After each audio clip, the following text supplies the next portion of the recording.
Alam mo ba na simula ngayong araw, March 30, iikli na ang oras ng paborito mong malls?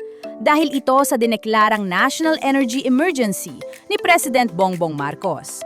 Ang SM Supermalls, 11 AM na mabubukas tuwing weekdays at hanggang 9 PM na lang.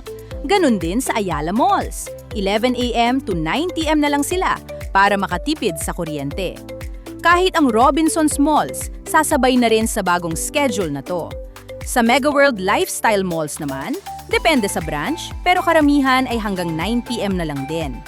Ginagawa ito para bawasan ang load sa kuryente na yung peak morning hours. Kaya kung plano mong mag-mall ng maaga, baka sarado pa ang madatnan mo. At tandaan, Holy Week na rin, kaya asahan ang mas maraming adjustments sa Huwebes at Biyernes. Maiging i-check ang official pages ng inyong local branches para hindi kayo mahassle. Malaking tulong ito para maiwasan ang malawakang blackout sa buong bansa. Ikaw, sangayon ka ba sa pinaikling oras ng mall? I-comment mo na yan!